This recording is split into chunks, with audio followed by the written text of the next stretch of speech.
भाग्य विधाता बनके, जय तु जीवन हम सबके। चमके भाग्य विधाता बनके, डिजिटल खटक पकड़ करके हम आगे बढ़ते जाएं।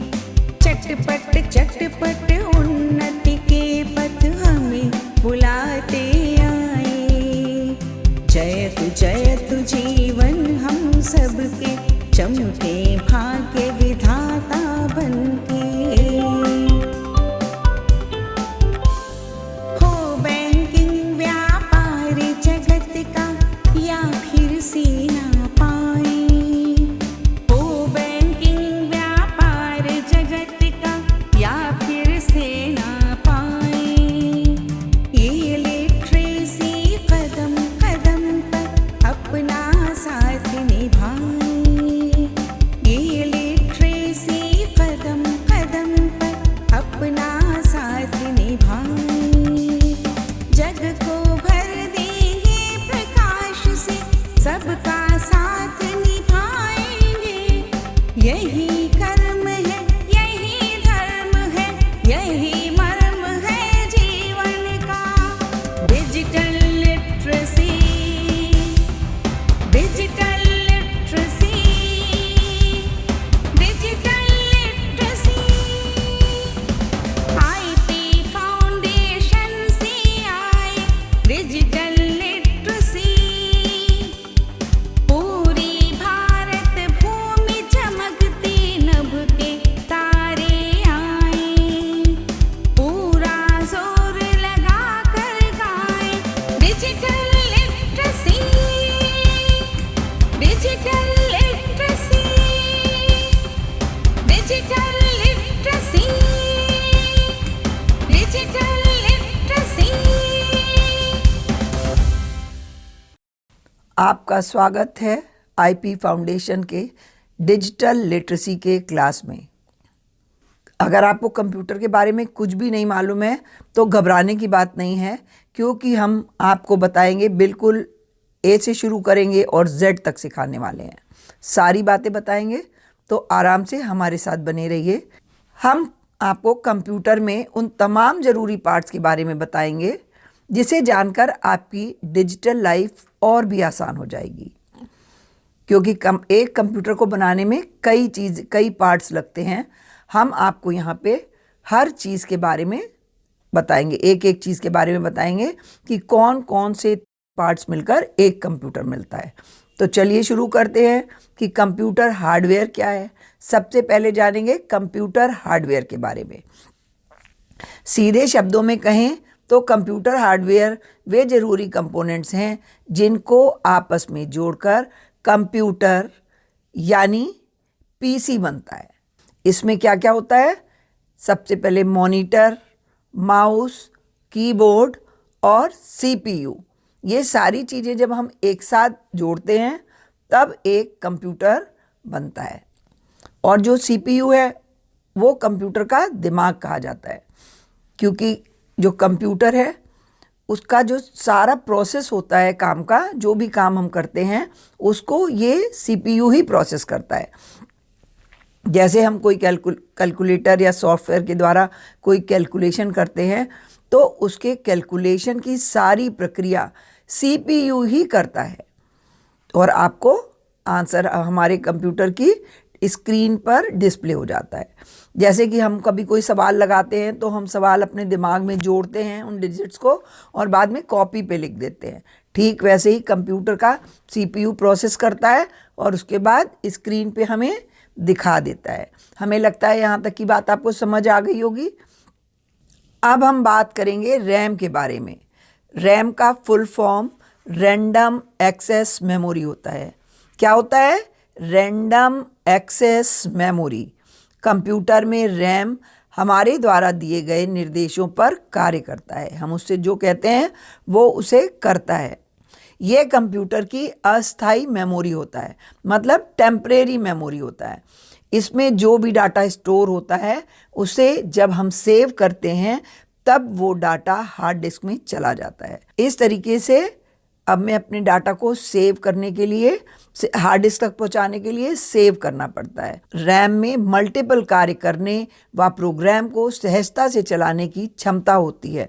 आपको इतनी बातें हमें उम्मीद है समझ आ गई होगी। और अब हम बात करते हैं हार्ड डिस्क और एसएसडी के बारे में कि हार्ड डिस्क क्या है और एसएसडी क्या है। हम लोगों को जान लेना चाहिए कि ये हार्ड डिस्क क्या होती है और एसएसडी क्या होती है और इसमें क्या फ़र्क है। तो सबसे पहले बात करेंगे हार्ड डिस्क की। हार्ड डिस्क डाटा स्टोर करने का उपकरण है। हार्ड डिस्क क्या है? डाटा स्टोर करने का उपकरण है। यह कंप्यूटर में डाटा को स्थायी रूप से संभाल कर रखने के लिए प्रयोग किया जाता है। यह कंप्यूटर में डाटा प्रक्रिया के लिए बहुत ज़रूरी है, बहुत महत्व है इसका, जैसे कि ऑपरेटिंग सिस्टम, सॉफ्टवेयर और अन्य फाइलों के लिए। और अब समझते हैं एसएसडी क्या होता है। अभी हम लोगों ने जो बात करी, अब इसके बाद अब हम लोग बात करेंगे कि एसएसडी क्या होता है। एसएसडी का पूरा नाम क्या होता है, इसका फुल फॉर्म क्या है? इसका फुल फॉर्म है solid state drive. Full form है सॉलिड स्टेट ड्राइव। कंप्यूटर में डाटा को स्टोर करने के लिए इसे भी इस्तेमाल किया जाता है। ये हार्ड डिस्क के मुकाबले तेज़ी से कार्यों को प्रोसेस करने तथा सिस्टम को बूट करने की क्षमता रखता है। साथ ही माना जाता है कि ये हार्ड डिस्क की तुलना में ज़्यादा सुरक्षित है। एसएसडी जो है वो हार्ड डिस्क की अपेक्षा ज़्यादा सुरक्षित होता है। उम्मीद है बच्चों आप लोगों को इतनी बात समझ में आ गई होगी। और अब हम बात करेंगे हार्ड डिस्क और एसएसडी में फ़र्क क्या है। दोनों के फ़र्क को भी समझ लेना तो ज़रूरी है ना। आप लोगों को लगता है ज़रूरी है, तो हम आपको बता देते हैं।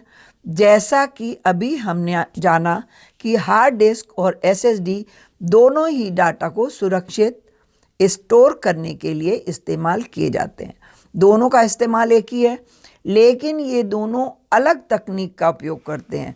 ये दोनों जो हैं, हार्ड डिस्क और एसएसडी, दोनों मैटर को सिक्योर करने के लिए अलग तरीके का प्रोसेस करते हैं।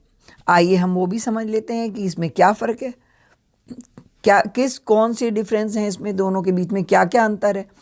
हार्ड डिस्क में डेटा एक गतिशील डिस्क पर स्टोर होता है जो एक मोटर के माध्यम से घुमाया जाता है। एसएसडी में डेटा को फ्लैश मेमोरी चिप के माध्यम से स्टोर किया जाता है। तो इतनी बातें समझ में आ गई बच्चों। एसएसडी तेजी से डेटा एक्सेस करने में हार्ड डिस्क से अधिक होते हैं।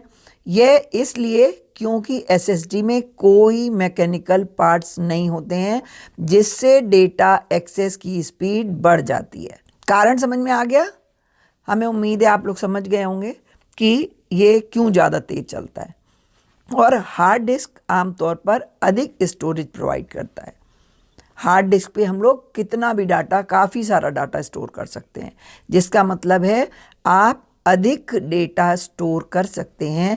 एसएसडी में स्टोरेज प्लेस आमतौर पर कम होता है और ये अधिक महंगे भी होते हैं। एसएसडी की स्पीड हार्ड डिस्क की तुलना में बहुत ज़्यादा है, लेकिन उसमें स्पेस कम है। यह डेटा को पढ़ने लिखता है। जो एसएसडी होता है वो कंप्यूटर की स्पीड को बढ़ाता है। जैसे आप लोगों ने बहुत बार सुना होगा कि आप हमारा कंप्यूटर बहुत स्लो चल रहा है, तो उसमें एसएसडी कार्ड लगा लेते हैं तो स्पीड बढ़ जाती है। और अब समझ लेते हैं इनपुट और आउटपुट डिवाइस के बारे में। इनपुट डिवाइस वे उपकरण होते हैं जिनका उपयोग कंप्यूटर को डेटा, जानकारी या डायरेक्शन देने के लिए किया जाता है। तो जिसके द्वारा हम कंप्यूटर को जानकारी देते हैं। तो किस चीज़ से देते हैं? हम लोग कीबोर्ड पे लिखते हैं तो वो मैसेज अंदर कंप्यूटर में जाता है। उसी तरीके से माउस से क्लिक करके पहुंचाते हैं। तो keyboard, mouse, touch screen, microphone, webcam, touch pad, scanner आदि। तो ये सारी जो चीज़ें हैं, ये वो चीज़ें हैं जिनके द्वारा हम मैसेज को कंप्यूटर में भेजते हैं। तो अंदर भेजते हैं, इसलिए इनपुट, हम मैसेज को इनपुट कर रहे हैं। तो ये हो गई इनपुट डिवाइस। अगर हम इनके बारे में बात करें तो कीबोर्ड टाइपिंग के लिए इस्तेमाल करते हैं। उससे हम लोग मैटर को टाइप करते हैं, जिससे उपयोगकर्ता कंप्यूटर पर डेटा और जानकारी दर्ज करता है। वहीं माउस कंप्यूटर स्क्रीन पर किसी स्पेशल स्थान को चुनने और उपयोगकर्ता को इंटरफेस के माध्यम से कंप्यूटर को नेविगेट करने में मदद करता है।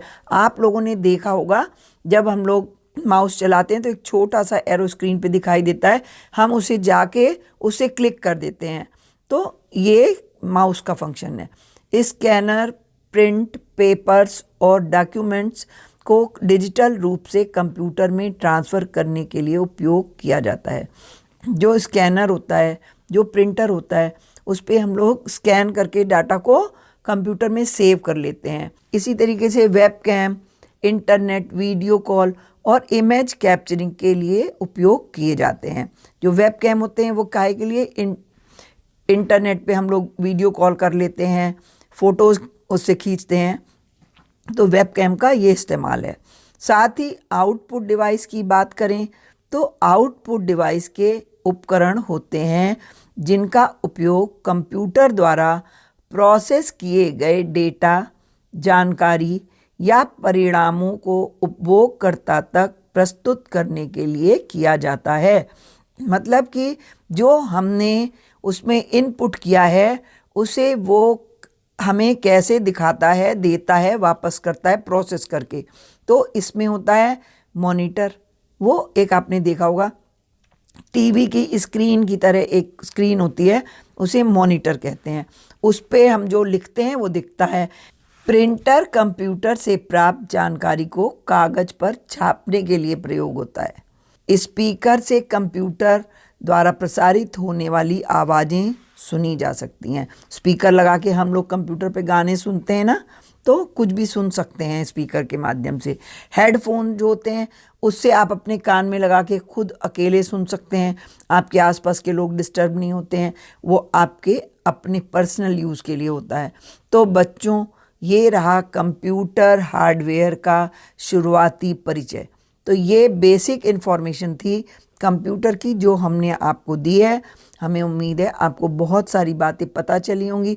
हो सकता है कुछ बातें आप पहले से जानते रहे हों, लेकिन हमने जो बताया है उससे कुछ नया भी शायद पता चला होगा। हमने ये जाना कि कंप्यूटर हार्डवेयर क्या है, साथ ही कंप्यूटर हार्डवेयर के कुछ महत्वपूर्ण पार्ट्स के बारे में भी जानकारी दी है आपको। उम्मीद है आप ये जानकारी आपको समझ में आई होगी। इस प्रकार की और भी जानकारी लेने के लिए बने रहिए हमारे साथ। नमस्कार।